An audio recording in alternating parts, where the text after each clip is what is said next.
poursuivre notre fresque. On va arriver au moment le plus important de l'histoire de l'humanité. On va arriver au deuxième Adam, au dernier Adam. On va en parler. Alors ça va être un peu copieux. J'espère que vous n'avez pas trop mangé. C'est comme le roi David, quand il arrivait dans la maison de l'Éternel, il arrivait toujours avec un cœur disposé, prosterné devant son roi. Et il faudrait que nous venions là, auprès de Dieu, avec un cœur disposé, prosterné devant lui. On a parlé du premier Adam, on a parlé de la chute, on a parlé des deux postérités. Et là maintenant, il est temps d'accueillir notre roi. Alors que notre cœur soit disposé. On va présenter ces instants, Seigneur, si vous voulez bien. Éternel, nous venons au pied de ta croix, prosternés devant toi. Nous voulons t'accueillir tel que tu es, toi, tel que tu te révèles, toi. Nous voulons recevoir la révélation de ta personne, Seigneur. Nous voulons savoir qui tu es, ce que tu as fait. Toi qui es le commencement, qui est la fin. Toi qui t'es levé en premier sur la terre des vivants et qui te lèveras le dernier sur la terre des vivants. Nous voulons t'accueillir, Seigneur, et t'honorer tout en restant prosterné devant toi. Seigneur, que l'homme s'abaisse et que le Messie s'élève. Seigneur, donne-nous la nourriture dont nous avons besoin. Seigneur, nous te prions pour tous nos frères qui ne peuvent pas se réunir dans la paix et dans la liberté, qui sont persécutés, emprisonnés, qui sont torturés, mis à mort à cause de leur foi, Seigneur. Garde-les, délivre-les si c'est ta volonté, Seigneur, et accueille-les si tu veux les reprendre. Te prions pour Israël, pour la paix de Jérusalem, et pour tous les Juifs de France et d'Europe, pour que tu les gardes, les bénisses et les protèges, et que tu fasses de nous des soutiens fidèles à ce peuple, au nom de Jésus-Christ. Amen.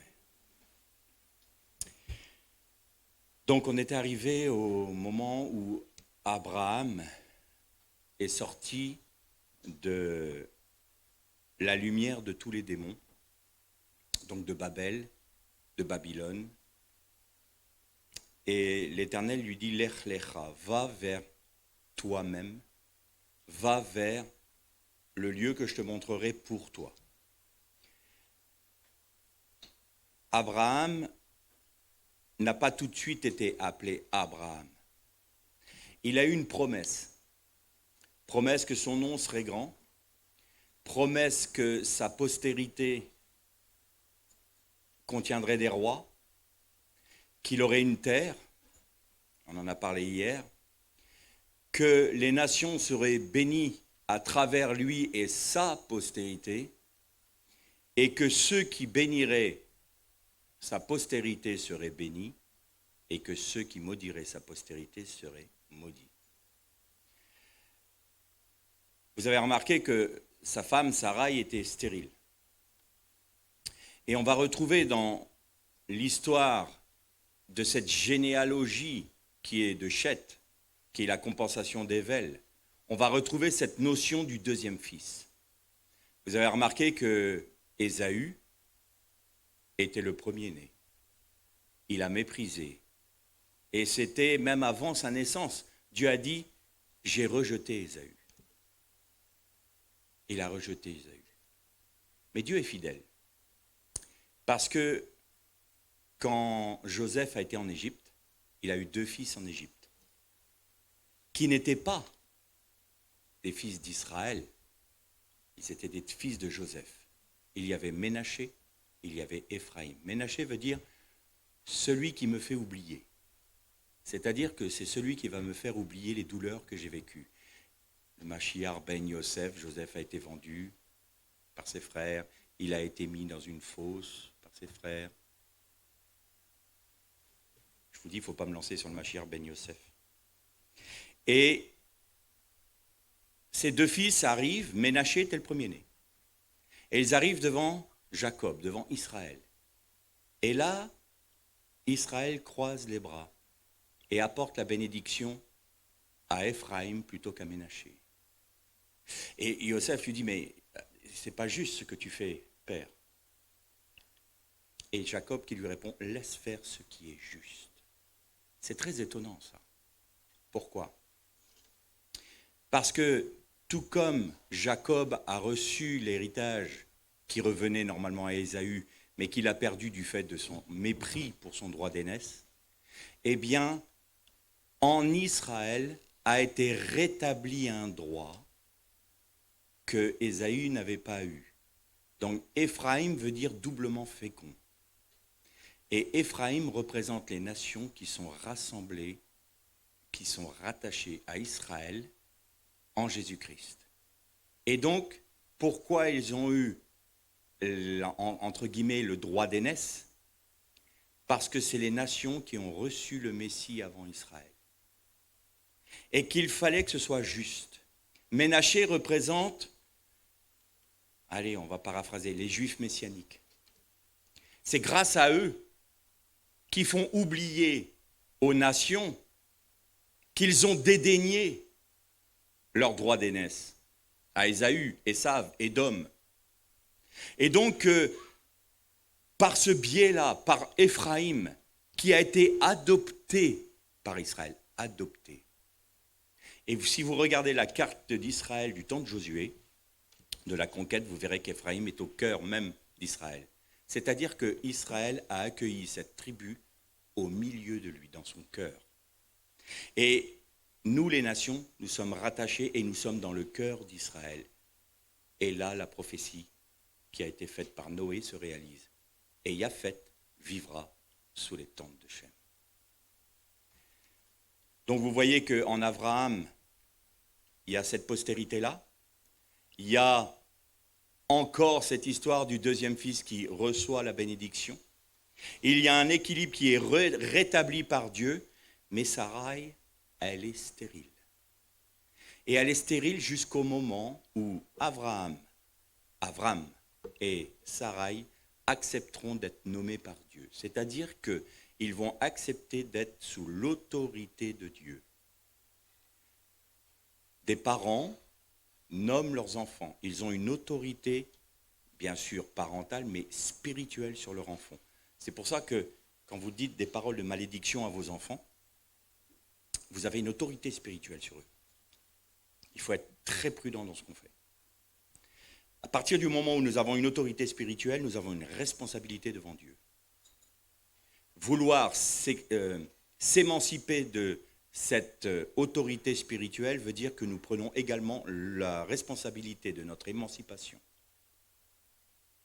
Là, on est vraiment devant le roi des rois. On doit être prosterné devant lui. Ce n'est pas une belle histoire qu'on raconte, c'est quelque chose d'extrêmement sérieux. Et donc, arrivé à un moment après les promesses, l'Éternel réitère ses promesses et dit, tu ne seras plus appelé Avram, tu seras appelé Avraham. Et Sarai ne sera plus appelée Sarai, mais Sarah. Et vous notez que pour changer leur nom, il a rajouté la lettre He à chaque prénom. La lettre de l'Esprit. Et à partir du moment où ils sont soumis à l'Esprit de Dieu, Sarai, ce qui est devenu Sarah, a pu enfanter. Enfanter un enfant qui est une typologie du Messie, Isaac. Avec Rivka, Rebecca, qui est la typologie de l'épouse du Messie. Et donc, dans cette postérité qui a donné Isaac, Jacob, qui a donné les tribus d'Israël, on voit que Dieu maintenant est en train d'établir un peuple parmi les peuples. C'est-à-dire que quand vous prenez la table des nations de Genèse 10, vous voyez que les nations qui sortent de Babel, il y en avait 70. Et il y avait 70 membres de la famille d'Israël qui sont allés en Égypte. En réalité, Israël est la dîme du monde. C'est le peuple parmi les peuples. C'est l'arche de Noé au milieu des nations. Et là, après Noé, il y a la promesse donc, du Messie, on l'a vu dans la dernière méditation. Il y a l'arche qui se construit, cette nouvelle arche, qui a un nom qui s'appelle Israël. L'arche est un écrin qui va contenir son Messie. Et c'est son Messie à Israël qui va être en bénédiction à toutes les nations. Éphraïm. Alors on va voir ensemble on va survoler parce que ça va être un peu ardu autrement. Vous allez voir que Jésus a accompli toutes les fêtes de l'Éternel. Il est l'expression de toutes les fêtes de l'Éternel. Il est la manne du désert. Il est le rocher qui a été frappé, qui donnait de l'eau. D'ailleurs, l'Épître aux Hébreux nous le dit. Et le rocher qui suivait Israël pour donner de l'eau, c'était Jésus. Il est donc l'agneau pascal. Il est le bélier de l'Akéda. L'Akéda, c'est la ligature d'Isaac. Il est les prémices. Il est le pain de vie. Il s'est incarné. Il représente l'époux de l'épouse spirituelle. Il nous révèle Gilgal. Il est le bouc de Kippour. Et il est celui qui va établir Soukhot. Alors quand je vous le dis comme ça, vous allez dire, punaise, il va où? On y arrive. Mais d'abord, vous vous souvenez que j'ai dit que les eaux d'en haut sont venues purifier les eaux d'en bas lors du déluge. Alors je vais vous écrire l'eau, mais c'est un pluriel en hébreu. Je vous l'écris au tableau de deux manières.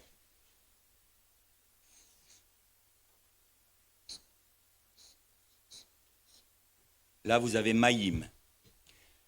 Ces deux lettres-là sont les mêmes, sauf qu'en hébreu, il y a 4 lettres finales qu'on appelle des lettres sophites, donc qui ont une autre forme, mais c'est les mêmes lettres. Je vous ai parlé des symboles proto-sinaïtiques de l'hébreu avant les lettres carrées comme on les connaît ici.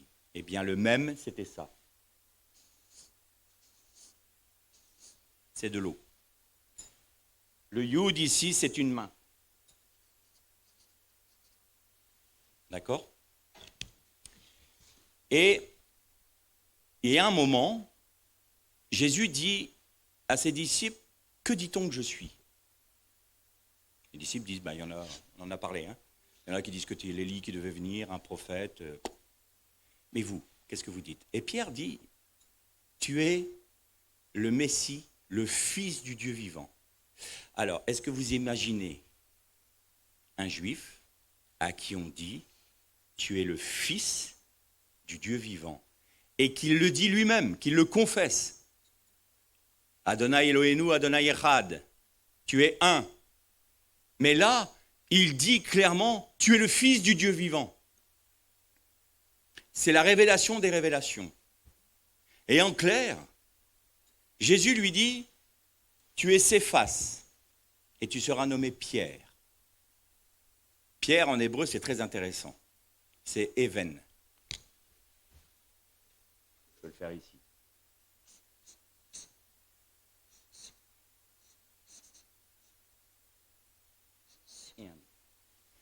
Vous avez 2 mots dans ce mot. Donc ça veut dire Pierre en hébreu. Ici, vous avez le mot père, Av.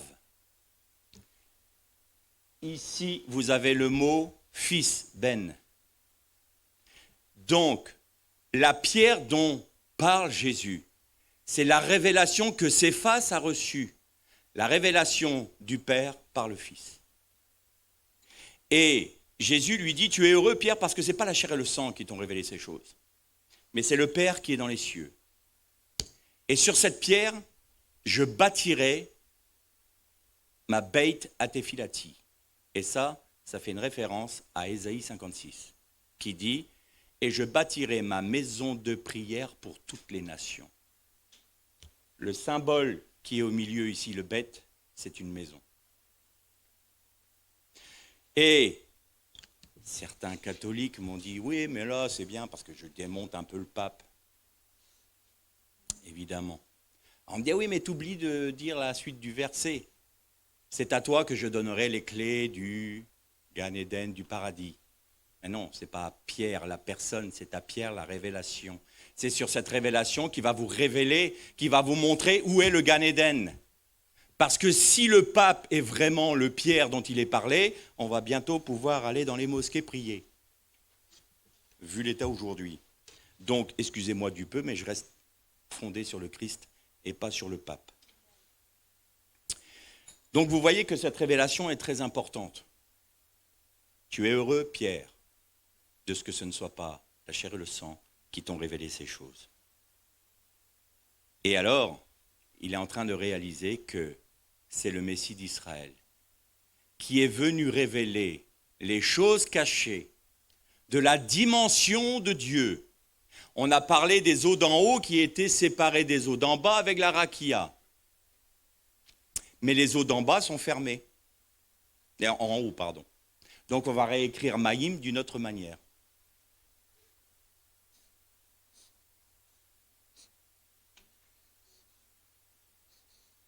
Maïm, c'est eau. C'est les eaux. Vous avez les eaux d'en haut qui sont fermées. Il y a une main qui se tend vers nous pour révéler ce qui est d'en haut dans les eaux d'en bas. Et c'est Jésus. Donc Jésus est venu d'une matrice fermée, donc d'une vierge. Et Myriam veut dire les eaux amères. Et donc pour être révélé, il fallait qu'il soit issu de l'esprit.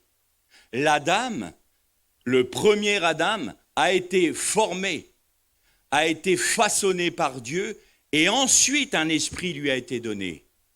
Et là, le deuxième Adam, c'est l'esprit est venu dans la matrice fermée pour révéler le deuxième Adam. Et il ne fallait pas que cette matrice soit ouverte par un homme. C'était une matrice fermée.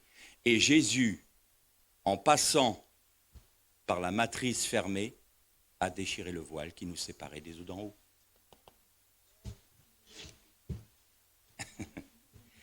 Et Jésus, qui est sorti de la matrice fermée, a révélé ce qui était des eaux d'en haut en déchirant le voile.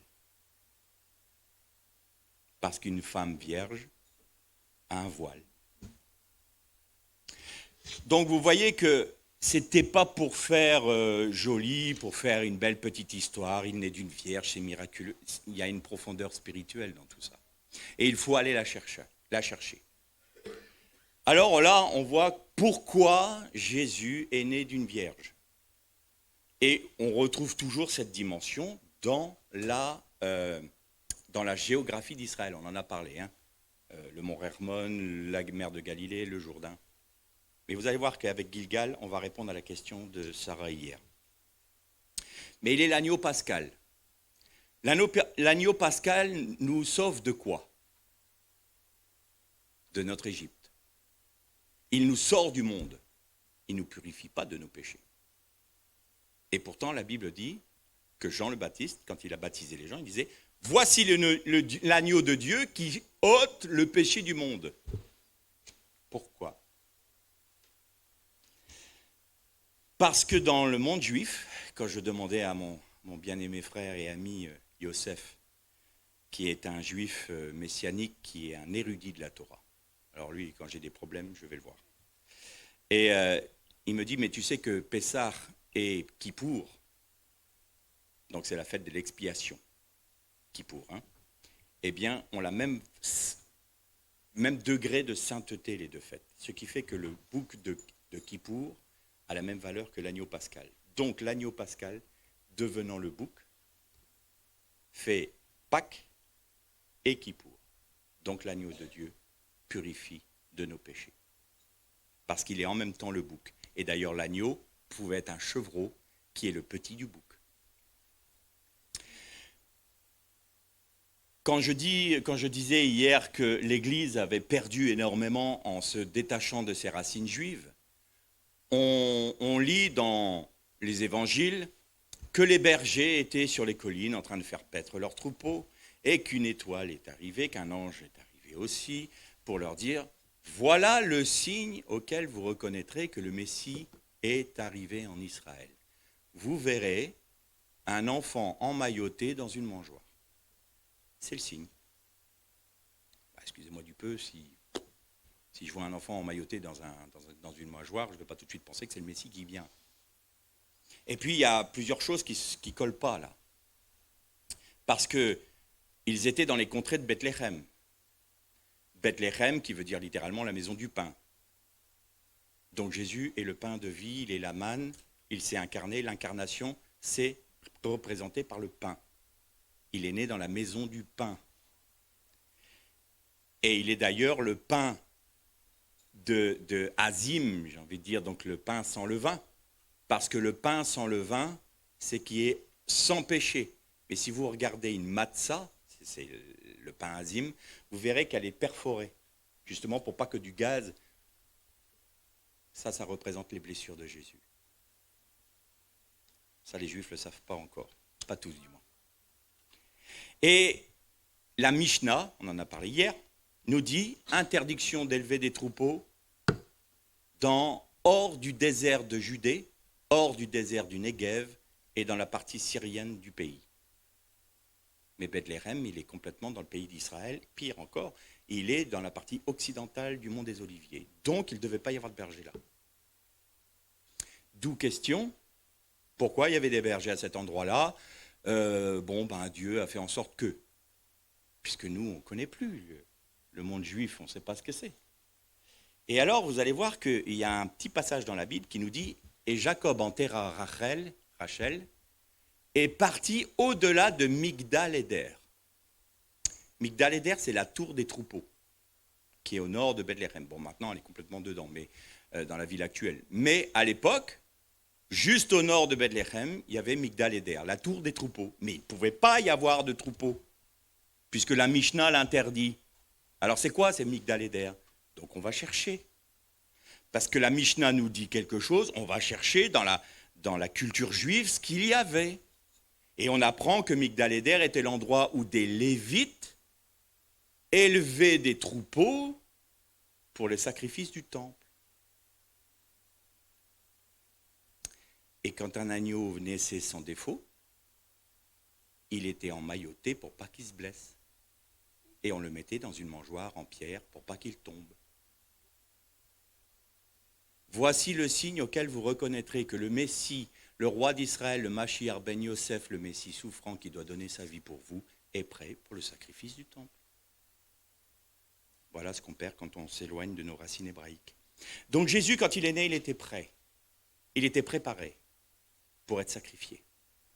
Je vous ai dit que nous étions faits d'une nature sacrificielle. Et le deuxième Adam, à sa naissance, qui est sorti d'une matrice fermée pour nous révéler les choses cachées de Dieu, pour nous révéler le Père, pour nous ramener au Père,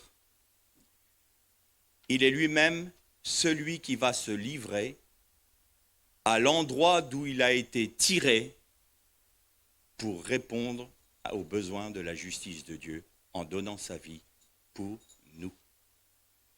Et donc en cela, il est l'agneau préparé. Mais il est aussi l'agneau de l'Akéda.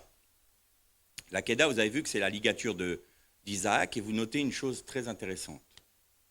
Isaac portait le bois du sacrifice. Et il dit, Père, nous avons le bois, nous avons le feu, mais où est l'agneau? Dieu pourvoira. Adonai Yireh, Dieu pourvoira. Et au bout d'un moment, la tradition juive nous dit que Isaac a compris qu'il était le sacrifice.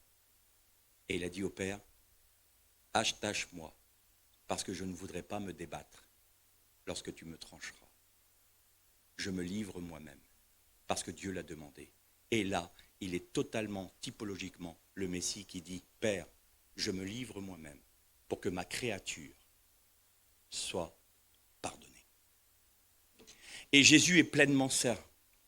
Et il nous est dit qu'au moment où Abraham allait porter la main, sur qui? Sur le fils de la promesse. Tout dépendait de ça. Il n'a pas hésité à porter la main parce que Dieu lui demandait de lui rendre même la promesse qui lui avait été faite pour honorer Dieu. Et Dieu lui dit, puisque tu ne m'as pas refusé ton fils unique. Et il n'est pas unique son fils. Il avait Ishmaël 13 ans avant. Mais Ishmaël est le fils de la chair, pas de la promesse. Ishmaël est né avant qu'Avram ne devienne Avraham, avant que Sarai ne devienne Sarah. Il est le fils de la chair, pas le fils de l'esprit. Et combien de fois en nous, c'est Ishmaël qui s'exprime et non pas Isaac, la chair. Et il nous est dit, et Abraham leva les yeux. Et dans cette expression hébraïque, il y a la notion de, il eut une révélation. Et il vit un bélier empêtré dans un buisson par les cornes.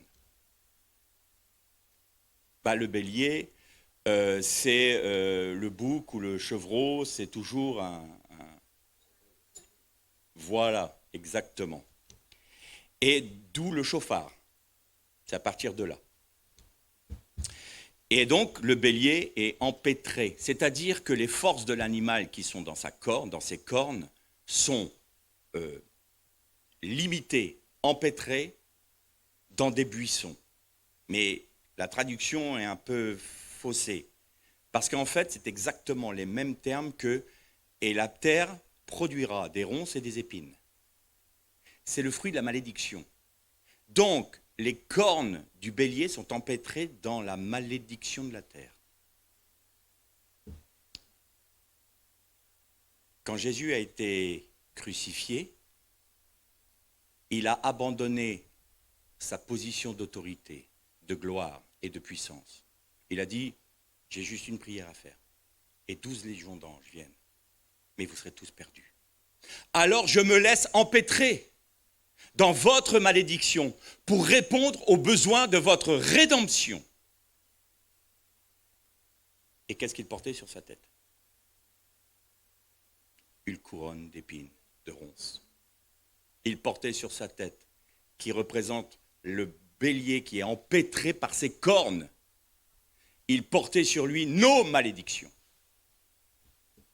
Non seulement il a porté notre lèpre, notre lachonara, notre esprit de meurtre, nos péchés, parce que tous les péchés sont à la suite de tout ça. Mais il a porté aussi la malédiction. Il a tout porté sur lui. Et en portant tout sur lui, il devient le bouc de Kippour. Le bouc de Kippour, il y a plusieurs messages que j'ai apportés sur Kippour. Si ça vous intéresse, vous irez les écouter sur YouTube. Je ne peux pas parler de toute la fête là, parce que là, on ne va pas s'en sortir. Kippour vient de Kapara. Kapara qui veut dire couvrir. Et donc, il couvre nos péchés. Et le sang du bouc devait être versé sur le caporet. Le caporet, c'est le couvercle, le propitiatoire. Et caporet, c'est un anagramme de parochet, qui est le voile qui sépare le saint, le lieu saint, du saint des saints. C'est les mêmes lettres, pas dans le même ordre. Mais parochet veut dire briser en petits morceaux. Être brisé en petits morceaux. Si on veut passer du lieu saint au saint des saints, il faut accepter d'être brisé par Dieu. C'est quoi être brisé? C'est pas être détruit. C'est que cette gangue de chair, cette âme irrégénérée, qui est habituée à être sous l'autorité d'un maître dur et méchant qui s'appelle la nature charnelle, eh bien il faut que cette nature charnelle reste sur la croix et que notre caractère, notre façon d'être soit brisée pour laisser apparaître quoi? Le joyau qui est dans sa gangue, qui n'est rien d'autre que la vie du Messie en nous. Mais on ne peut pas laisser la vie du Christ s'exprimer en nous si nous n'acceptons pas que cette gangue de chair soit brisée, donc brisée en petits morceaux. Et caporet, c'est un kaf, là je vais vous perdre mais vous inquiétez pas, j'explique, c'est un kaf, un p, un resh et un tav. Le kaf, c'est une main, une paume de main. Le p en hébreu, c'est bouche. C'est pour ça qu'on dit pas, P, paro, la langue méchante, qui dit pharaon en fait. Paro, c'est la langue méchante, c'est la bouche méchante. Le resh, c'est la tête. Et le tav, littéralement, c'est la dernière lettre de l'alphabet. Et le symbole proto-sinaïtique, je vous le donne en mille, c'est ça.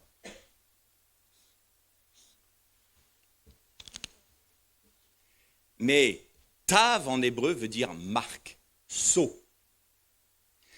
En d'autres termes, quand le sang du bouc coule sur le caporette, par-delà le parorette, en acceptant d'être brisé, en acceptant de porter notre croix, en acceptant de mourir à nous-mêmes, nous allons donc avoir accès et être au bénéfice du sang qui a coulé sur le couvercle qui s'appelle le caporette.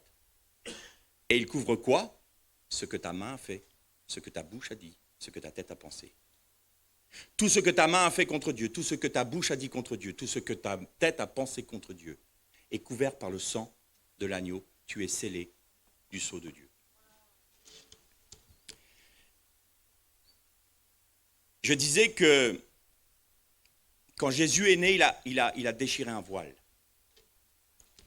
Mais pour que nous soyons au bénéfice de ce voile déchiré, il faut que nous vivions Golgotha. Il faut que nous acceptions ce que les Hébreux ont vécu. Alors, la fête de Soukhot, c'est ma fête préférée. La fête de Soukhot, j'en parlerai des heures. C'est là qu'on agitait le bouquet, le loulav en hébreu. Loulav veut dire littéralement la feuille de palmier. Et je vous disais que c'est que la Mishnah qui nous disait quels étaient les deux autres végétaux. Et vous avez donc la palme, vous avez le saule, vous avez le fruit l'arbre touffu qui est le myrte, et vous avez le cédra qui est le fruit des beaux arbres. Quand Israël est sorti de la mer des joncs, l'Épître aux Hébreux nous dit que c'était comme un baptême. Ce baptême-là nous délivre de notre Égypte, du monde, nous a séparés du monde. Nous ne pouvons plus être atteints par l'armée de Pharaon, de Paro, de celui qui a la parole méchante, l'impie. Nous sommes séparés, c'est le baptême. Mais après, ils ont été au désert. Bon, très franchement, de la mer des joncs jusqu'en Israël, il n'y a pas 40 ans pour le faire. Alors, qu'est-ce qui s'est passé pendant 40 ans? Pendant 40 ans, Dieu a travaillé le cœur de son peuple. Parce que s'ils étaient délivrés de l'Égypte, l'Égypte n'était pas sortie de leur cœur. Et il fallait que dans le désert, ils soient dépouillés de la pensée de l'Égypte. Combien de fois Israël a murmuré? Mais en Égypte, on avait de la viande. Mais en Égypte, on avait ceci. J'oublie les coups de fouet, mais pas grave. Ah, mais on avait ça en Égypte. Et le rocher qui suivait Israël, au début, Dieu dit « frappe le rocher » à Moïse. Et il a frappé le rocher.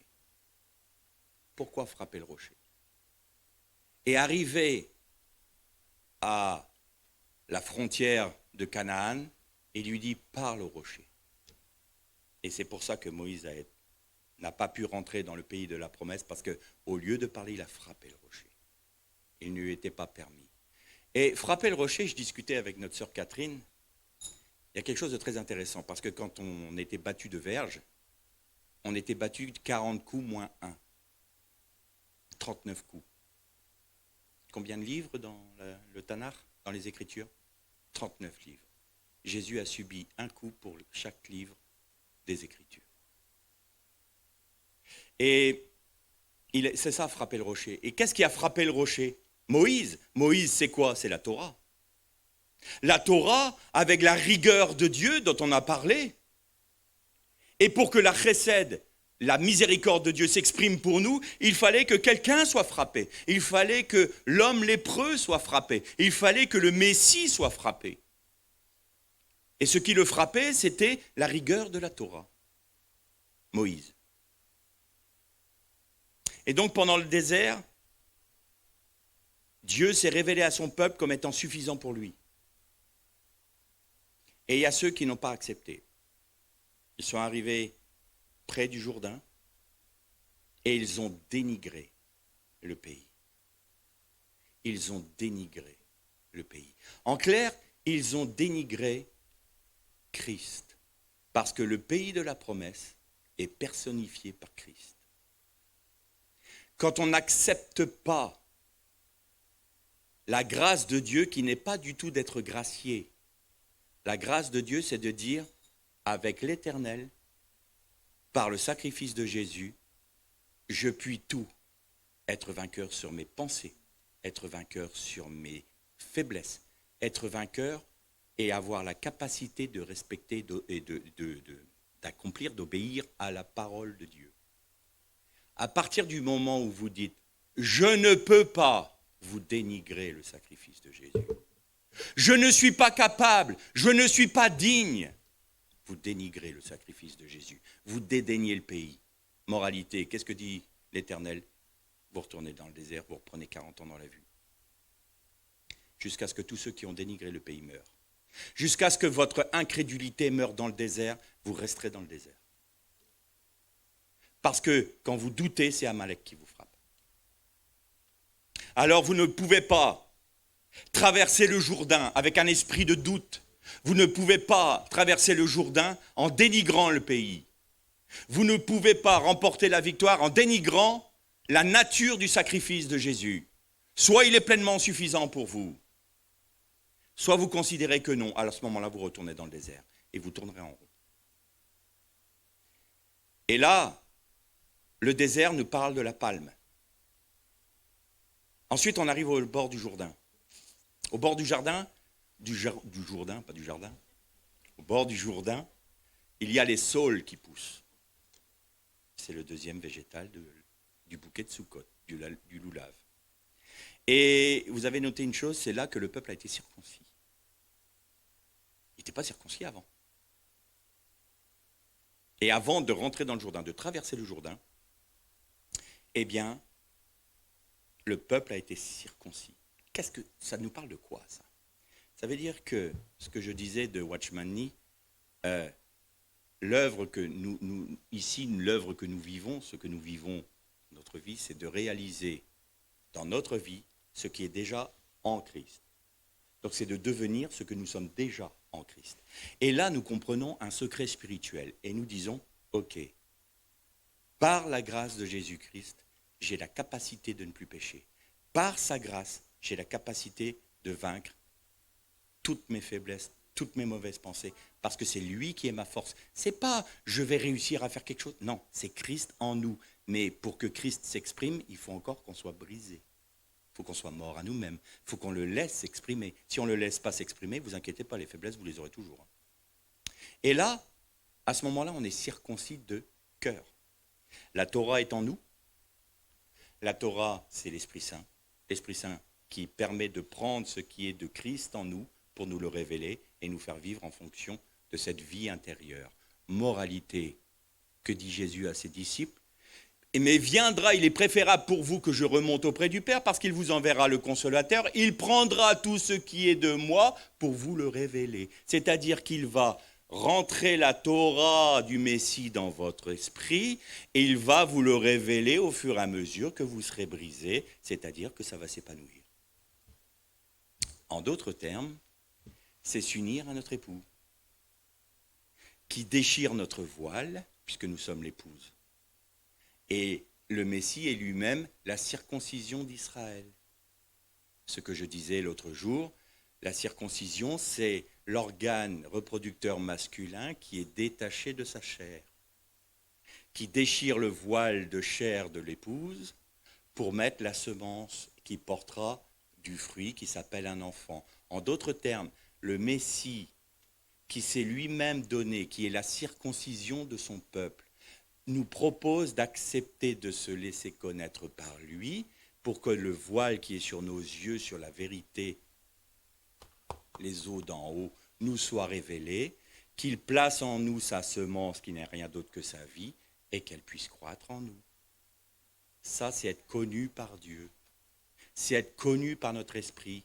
Éloignez-vous de moi, je ne vous ai jamais connu. Connu, comme on dit bibliquement. Yad. Et c'est l'expression de la tente de la rencontre.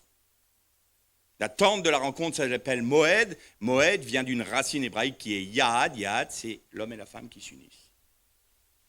Et donc,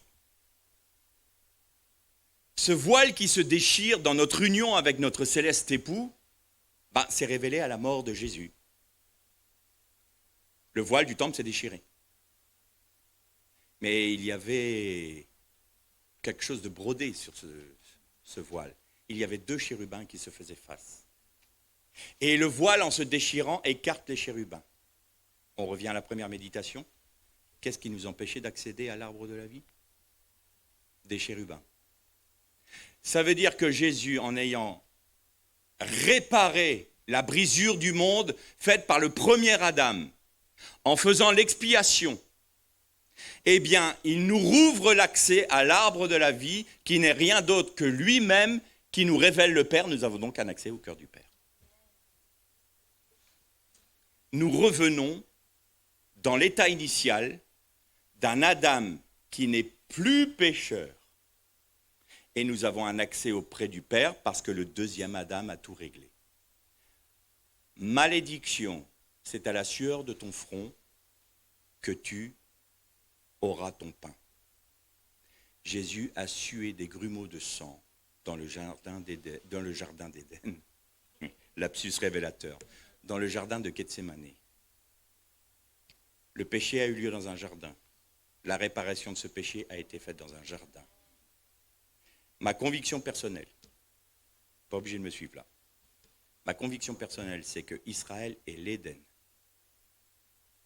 et que Jérusalem et le mont des Oliviers étaient le Gan Éden. Que Jérusalem et le mont des Oliviers étaient le Gan Éden de l'époque. Et donc, et Dieu planta un jardin en Éden. Éden n'est pas le jardin. Éden est un lieu et Dieu planta un jardin en Éden. Gan Éden, c'est jardin d'Éden. Éden, c'est l'Éden et jardin d'Éden.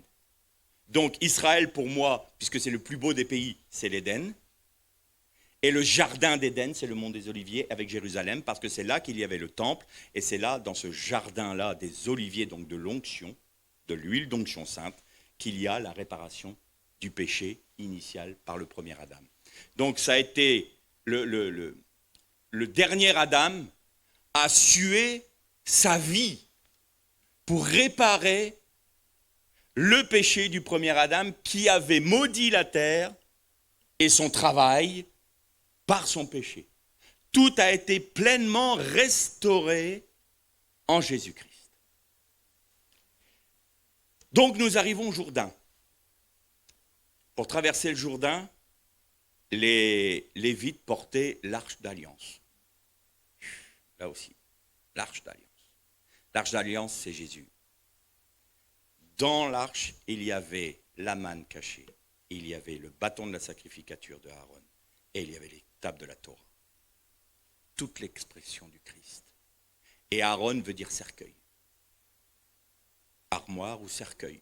Quand il est dit que les Israélites prirent les ossements de Yosef, ils portaient le Aaron de Yosef, le cercueil de Joseph. Donc ça nous parle de mort, ça nous parle de sang, ça nous parle de sacrificature, ça nous parle de Torah et ça nous parle du pain de vie. C'est Jésus. Et Jésus, c'est en lui que nous traversons le Jourdain. Et traverser du Jourdain, c'est dire maintenant je vais conquérir le pays. Je vais conquérir Christ. Parce que je suis circoncis de cœur. Parce que j'accepte de mourir à moi-même. Gilgal. Ah, Gilgal, on va y aller. Ah, ça c'est génial.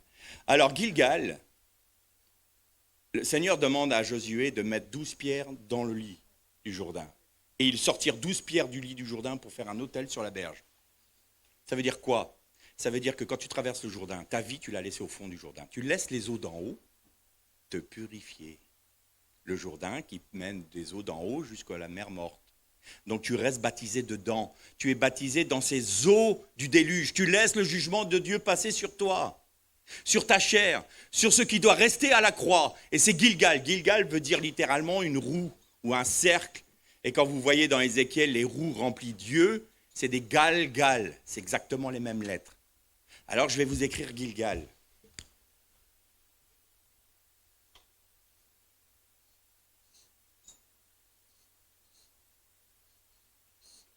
Voilà. Là, vous avez Gilgal. Bon, là, ça ne vous parle pas, mais vous allez voir que tout à l'heure, ça va parler plus sérieusement. Donc, Gilgal, c'est mourir à soi-même, c'est accepter la croix, c'est passer par la croix, c'est porter notre croix, c'est accepter d'être réduit, d'être brisé en petits morceaux pour que nous puissions avoir accès par-delà le voile qui a été ouvert par le sang de l'agneau, par le sacrifice de Jésus. On est d'accord? Bien. Donc, ils sortent de leur désert, ils sont circoncis de cœur, et ils traversent le Jourdain. Donc ça, c'est le deuxième végétal, pardon? Le saule, le deuxième végétal du bouquet. Et si vous laissez le pays d'Israël en jachère, la plante qui pousse naturellement, c'est le myrte. Donc, le myrte représente la conquête du pays. Demain, on parlera d'Yéricho un petit peu. Je ne vais pas tout faire aujourd'hui, non, ce soir. Ouais, je suis paumé là. Je commence à avoir le cerveau en ébullition. Donc du coup, ce soir, on va en parler un peu. Et c'est la conquête du pays. La promesse, c'est quoi? C'est le cédra. C'est quoi le cédra? C'est un gros citron doré. Ça nous parle du règne messianique. La promesse, c'est que vous régniez avec moi, que vous soyez mon épouse. Mais pour être mon épouse, il faut que vous soyez déjà délivré de l'Égypte, que vous soyez dépouillé de vous-même dans le désert, que vous acceptiez de passer le Jourdain, c'est-à-dire de laisser votre ancienne vie et pour vivre que de celle de Christ.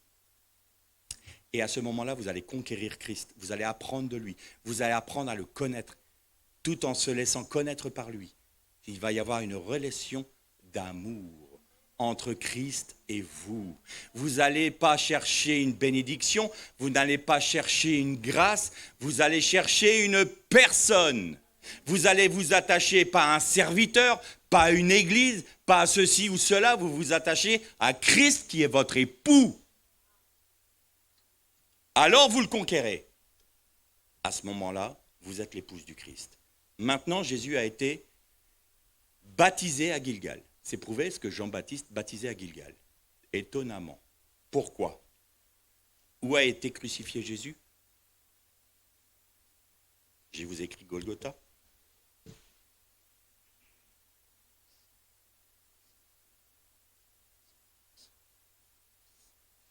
En hébreu, ça se dit Galgalta. Vous avez le mot Gilgal dedans. Vous avez le Tav, que je vous ai dit tout à l'heure que c'était le sceau de Dieu, la marque. Le signe proto-sinaïtique, c'est ça. Le Aleph représente l'éternel, parce que, on en a parlé, je crois, je ne sais plus si c'est à ce séminaire-ci ou au séminaire de la semaine dernière, je ne me rappelle plus. Le Aleph représente 26, c'est le tétragramme, c'est Dieu. On est d'accord? Ok, donc c'est ici que je l'ai dit, mais j'ai dû le dire là-bas aussi, je ne sais plus. Bref. Moralité, Golgotha nous parle de quoi? Si vous vous chargez de votre croix, vous vivez la traversée de Gilgal pour conquérir le pays. Parce que c'est Gilgal, donc vous êtes mort à vous-même. Votre vie reste dans le Jourdain. La vie du Christ vous sort du Jourdain. Ce n'est plus moi qui vis, c'est Christ qui vit en moi. Ça, c'est Gilgal. Et puisque vous vivez ça, vous êtes marqué du sceau de Dieu. Donc, dans l'Apocalypse, vous voyez quoi? Vous voyez que ceux qui avaient le sceau de Dieu ne pouvaient pas recevoir la marque de la bête. Donc, vous ne vous préoccupez pas de la marque de la bête si vous êtes scellés du sceau de Dieu. Ça, c'est chercher la lumière dans les ténèbres. Ça ne fonctionne pas. Ce n'est pas en fouillant les ténèbres qu'on trouve la lumière. C'est en levant la tête. Quand vous voyez les ténèbres qui s'étendent sur le monde, bah déjà, il y a une grâce, c'est qu'on brille plus. Même la plus petite lumière, plus les ténèbres sont noires, plus on la voit. Alors levez la tête, parce que votre délivrance est proche. Et ne vous préoccupez pas de savoir, est-ce que je vais pouvoir vendre, acheter ceci, cela, vous êtes panique à bord. Non, non, non, non, non. Ce que je crains, c'est ce qui m'arrive, disait Job. La crainte n'est pas l'apanage de l'enfant de Dieu, n'est pas l'apanage de l'épouse du Messie. La foi seule est notre apanage en Jésus-Christ. Alors, vous avez vu qu'il a tout accompli. Le dernier Adam a tout fait. Nous sommes en lui. Nous vivons de sa vie. Les choses anciennes sont passé, si on vous fait croire que ce qui était passé dans votre vie est toujours présent, c'est un mensonge de l'ennemi. Dieu ne se souvient pas de nos péchés, de nos faiblesses et de nos malédictions. Elles sont toutes emportées dans la victoire de Jésus-Christ par son sang. On le croit ou on ne le croit pas? Alors pourquoi on ne le vit pas? Pourquoi on ne le vit pas? Quand Satan vient vous susurrer, les choses anciennes ne sont pas passées. C'est un mensonge. Parce que Dieu dit l'inverse. Voici, je fais toutes choses nouvelles. Oui ou non? Alors que votre oui soit oui et que votre non soit non. Le reste vient du... Derrière les chalots.